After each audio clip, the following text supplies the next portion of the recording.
So I'm going to be walking through a new way to analyze a problem that you see very early on when you encounter Newton's laws and forces, that of Atwood's machine.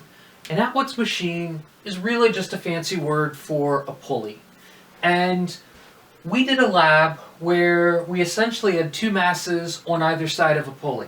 One heavier than the other, which meant the heavier mass went down as the lighter mass went up, and we were able to apply Newton's laws to figure out what the acceleration should be. But we made some big assumptions. Mostly, we ignored the fact that there's a pulley there. But you can't do that in real life because pulleys are physical objects, they're present, we need to account for them. So there are a few ways we could go about approaching this problem. One of the things that we could do is we could go back to the analysis that we did in Physics 1. We could look at each object, write out a Newton's second law equation, find the external forces on that object, sum them up, set that equal to the mass times the acceleration. We would then need to look at our purely rotating object in isolation, find the sum of the torques acting on that purely rotational object, and set that equal to the rotational inertia times the angular acceleration. However, with Newton's second law and angular momentum, we don't have to do things that way. Our net external torque is going to be the change in angular momentum of our system. So, with this system, we have three parts. We have the lighter mass, the heavier mass, and we have the pulley itself. Any force connecting any of those three objects to each other is an internal force, and an internal torque can't change the angular momentum. So, if we look at the sum of the torques, if we're careful choosing a good center of rotation, we should get a pretty simple problem. And if you have a purely rotating object, the best place to choose the center of rotation for a purely rotating object is at its center of rotation, the axle of the pulley. So what that means then is we would need to figure out what inertia best represents our pulley, given its mass, given its radius, given its shape, and our axis of rotation, as we're rotating counterclockwise, means that we would be rotating in the positive k hat, the positive z direction. So for my torques, torque is calculated as the cross product of the radius and a force. Technically, the force is acting on each center of mass with the force of gravity. So if we wanted to find the radius, well, we would have a line going from the center down to each one of those centers of mass. However, if we think about the line of action description from torque, that RF sine of phi essentially breaks down to thinking about where's the closest point. The distance of closest approach to that center of rotation is our lever arm radius. And for a pulley, if those strings are just leaving tangent to the pulley, then it's just going to be the radius of the pulley. So the torque that I get from the heavier object would be the mass of the heavier object times the strength of gravity times the radius. For the lighter object, I would have the mass of the lighter object times the strength of gravity times the radius, and I just have to subtract those two terms from each other to find my net torque.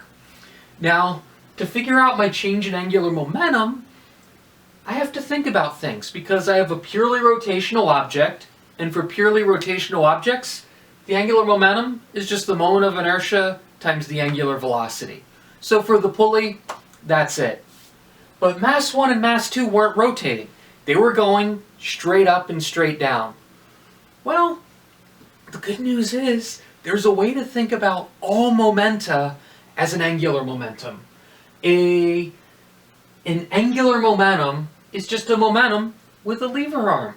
So again, those objects are moving on a line of closest approach, which means the angular momentum of those objects would be the mass of the heavier object times the velocity of the heavier object times the radius of the pulley. And for the lighter object, the mass of the lighter object, velocity of the lighter object, and the radius of the pulley. both of those velocities have to be the same, right? We're still assuming strings aren't changing length. As long as that's the case, those objects need to be moving at the same speed. Similarly, as that string curls around that pulley, it has to be traveling at the same speed as the edge of the pulley. For purely rotating objects, the speed at the edge of that rotating object is equal to the angular velocity of the object times the radius. So what we can do then is write out our total angular momentum. So from our first pass, we had the angular momentum of our pulley, the inertia of the pulley times its angular velocity omega, plus the mass of each object. We could sum them together, do a little bit of reverse distribution, and multiply by the velocity of the objects and the radius of our pulley. If we want to get a little bit more clever, we could factor in the fact that that velocity is equal to r times omega, so we could say our total angular momentum is going to be the sum of the inertia of the pulley plus our total mass times the radius of the pulley squared, all of that multiplied by our angular velocity omega. So, if I take the derivative of that with respect to time to figure out my net torque, constant, constant, constant, constant, the derivative of omega with respect to t is just alpha. So, that means then that my inertia of my pulley plus my total linear mass times the radius of my pulley squared is going to equal, times alpha is going to equal my difference in mass, m1 minus m2, times the strength of gravity, times the radius of my pulley. Again, doing a little bit of factoring to take this torque from up here and make it look a little different.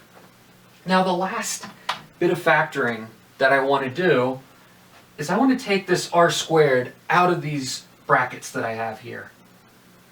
So in order to make that happen and make this work, I would need to multiply and divide the inertia of the pulley by r squared.